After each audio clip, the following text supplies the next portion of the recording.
मी काय म्हणतो, एका म्हणता टाइमपास नाही झाला पाहिजे, इकडे आश्रमाला टाइमपास करता, मग हे काय आहे आता? नाश्ता करता आश्रमात थांबता. सांगा बा. मी म्हणतो टाइमपास जर झाला नाही पाहिजे मग तिकून जायला पाहिजे होतं ना. मग टाइमपास करू राहिले तुम्ही. 28 अजून 9 वाजता.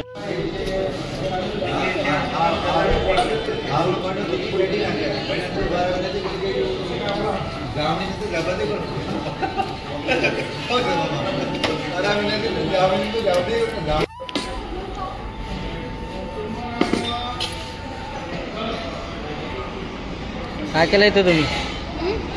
इथं काय केलं तुम्ही?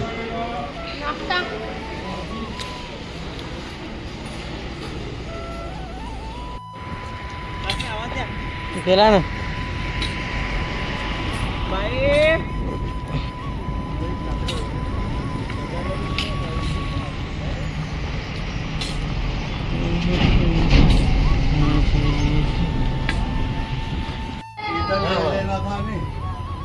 इधर नीचे उतार लेना था, इधर नीचे ले आते।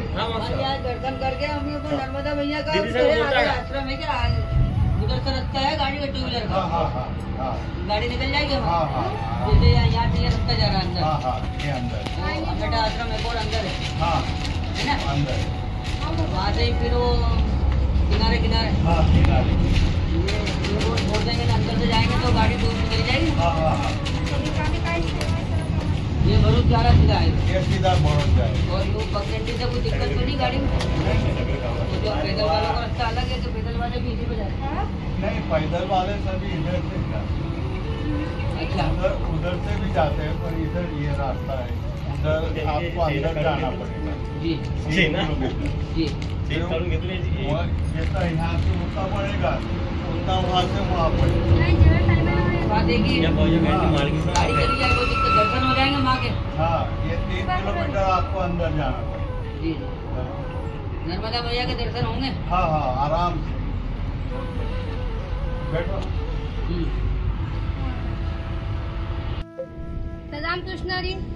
तर आम्ही आता दुपारी जेवण केलं. श्री स्वामी चिदानंद अवधूत महाराज इथं यांच्या आश्रमामध्ये ही यांची समाधी आहे. खूप सुंदर जेवण होतं इथं. आता इथून आम्हाला जायचं आहे 18 किलोमीटर. 18 किलोमीटरपर्यंत आश्रम नाही आहे, तर आम्हाला 18 किलोमीटर जावंच लागणार आहे. रामकृष्ण हरी.